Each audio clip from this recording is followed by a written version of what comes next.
Hello students, covalent bond के बाद हम एक नया टॉपिक शुरू करने जा रहे हैं, हाइड्रोकार्बन्स।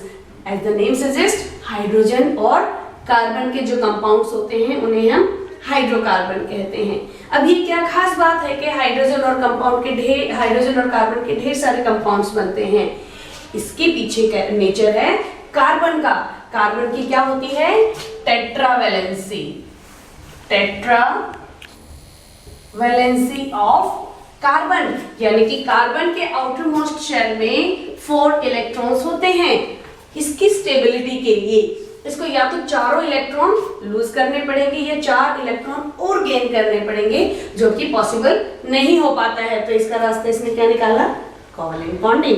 ये फटाफट कोवलेंट बॉन्ड बनाता है और क्योंकि इसका साइज छोटा है तो ये लंबी लंबी चेन्स बना लेता है। कई सारे एटम्स के साथ जुड़ के लंबी लंबी चेन्स बना लेता है और इसमें इसका साथ देता है हाइड्रोजन, क्योंकि हाइड्रोजन को भी एक पेयर शेयर करके उसकी स्टेबिलिटी मिल जाती है और कार्बन को 4 हाइड्रोजन मिल जाए तो इसकी स्टेबिलिटी बन जाती है। चलो इसके बारे में हम देखते हैं कि ये किस तरह से कंपाउंड्स बनाता है, कितने तरह के हाइड्रोकार्बन्स हो सकते हैं। इतने सारे कंपाउंड्स बनाते हैं कि हाइड्रोकार्बन्स को एक अलग कैटेगरी दे दी गई केमिस्ट्री में। सारी केमिस्ट्री के साथ इसको एक साथ स्टडी करना मुश्किल हो गया था, तो ऑर्गेनिक केमिस्ट्री दी गई इनको स्टडी के लिए, हाइड्रोकार्बन्स और इसके डेरिवेटिव्स की स्टडी के लिए। हम लोग ऑर्गेनिक केमिस्ट्री में हाइड्रोकार्बन्स एंड इट्स डेरिवेटिव्स को स्टडी करते हैं। चलो हम भी स्टडी करते हैं हाइड्रोकार्बन्स होते क्या हैं और कितनी तरह के हो सकते हैं। हाइड्रोकार्बन्स 2 तरह के हो सकते हैं, saturated and unsaturated. Saturated and unsaturated. अब ये सैचुरेटेड और अनसैचुरेटेड क्या है इसके बारे में क्लियर कर लेते हैं। सैचुरेटेड हाइड्रोकार्बन्स वो हैं जिसमें कार्बन की सारी वैलेंसी सिंगल बॉन्ड से सेटिस्फाई हो जाती हैं, और अनसैचुरेटेड हाइड्रोकार्बन्स वो होते हैं जिसको कार्बन को अपनी वैलेंसी सेटिस्फाई करने के लिए कभी डबल या कभी ट्रिपल बॉन्ड बनाना पड़ता है। आपको और ज्यादा क्लियर होगा, आगे देखते हैं। 3 टाइप के हाइड्रोकार्बन्स होते हैं। Number 1 alkane. ये जनरल नेम है, इसका जनरल फॉर्मूला होता है जनरल फॉर्मूला CnH2n+2। ये क्या हुआ इसका मतलब? इसका मतलब ये हुआ जितने कार्बन के एटम्स हैं, हाइड्रोजन के एटम उसके साथ जुड़ेंगे डबल+2। से फॉर एग्जांपल हमारे पास कार्बन के 3 एटम्स हैं, तो हाइड्रोजन के कितने हो जाएंगे? डबल+2, yes it is 8। 3 2s are 6 + 2 8।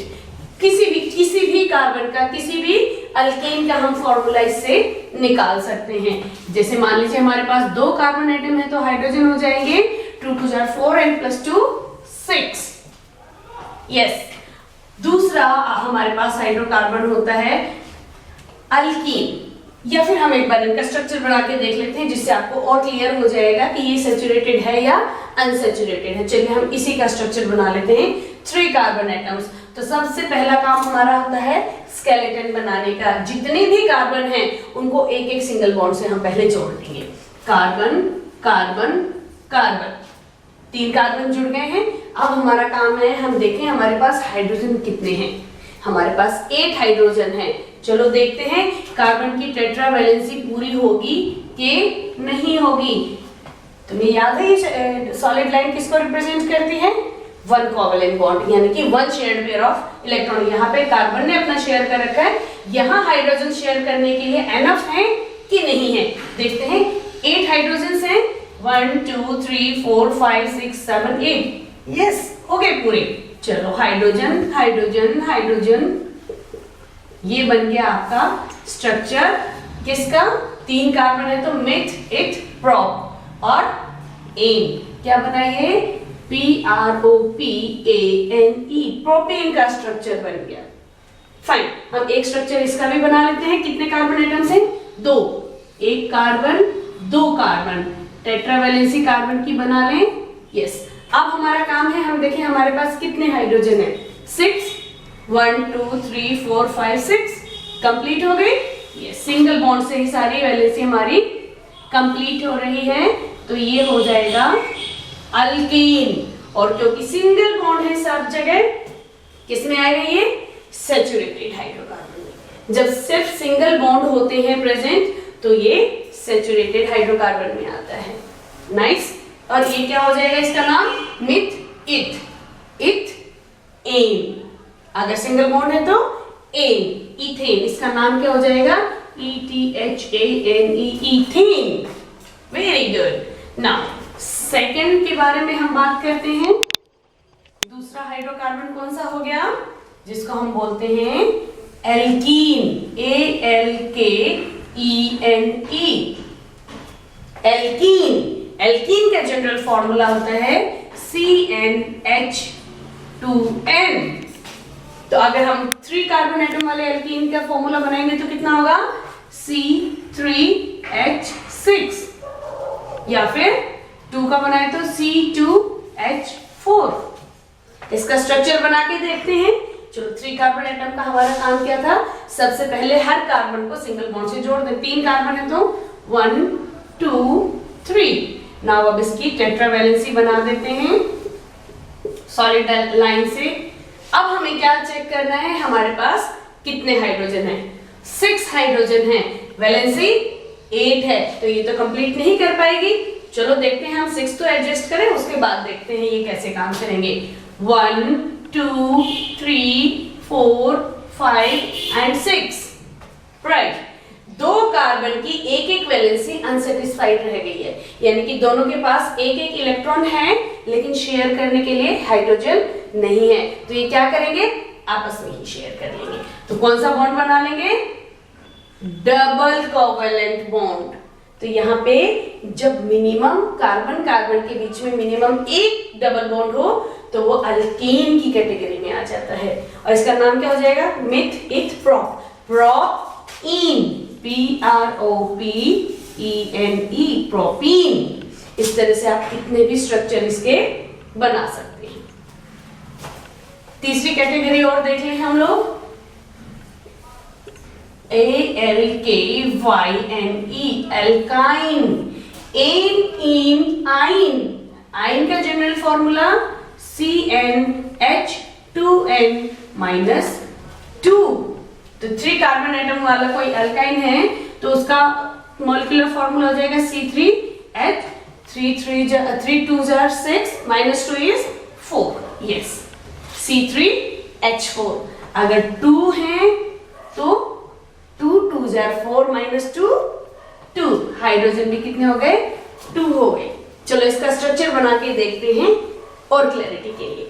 3 carbon atom को पहले हम जोड़ देंगे 3 सिंगल कोवेलेंट बॉन्ड से। इसकी टेट्रावैलेंसी बना दो भाई, बना दी। अब देखिए हमारे पास हाइड्रोजन कितने हैं, 4 तो हाइड्रोजन हम एडजस्ट करते हैं, उसके बाद देखते हैं कार्बन अपने आप को कैसे एडजस्ट करेगा।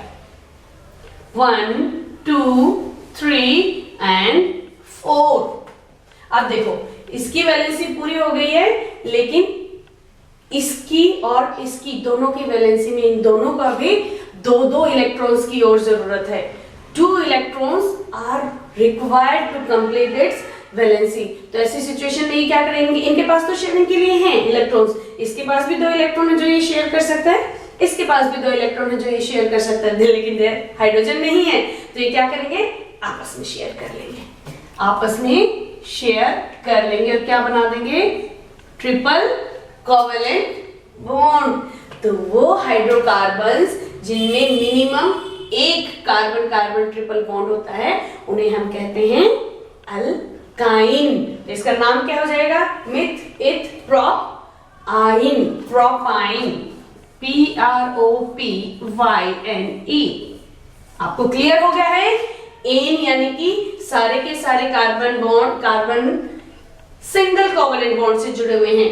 इन का मतलब सारे के कम से कम एक कार्बन कार्बन डबल बॉन्ड है। आइन का मतलब कम से कम एक कार्बन कार्बन ट्रिपल बॉन्ड है, इसीलिए ये दोनों आ जाते हैं अनसैचुरेटेड हाइड्रोकार्बन की कैटेगरी में, क्योंकि ये सिंगली सेटिस्फाइड नहीं है इनकी वैलेंसी। ये क्या हो जाते हैं? अनसैचुरेटेड। और ये है very good, this is saturated,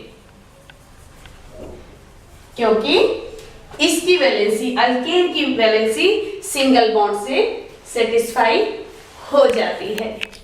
बच्चे इस मॉड्यूल में हमने पढ़ा हाइड्रोकार्बन्स क्या होते हैं और उसके टाइप्स क्या होते हैं। हाइड्रोकार्बन दो तरह के होते हैं, सैचुरेटेड और अनसैचुरेटेड। वो कौन से होते हैं? तीन तरह के हाइड्रोकार्बन होते हैं, अल्केन, अल्कीन, अल्काइन। अल्केन का जनरल फॉर्मूला होता है CnH2n+2। अल्कीन का फॉर्मूला होता है CnH2n।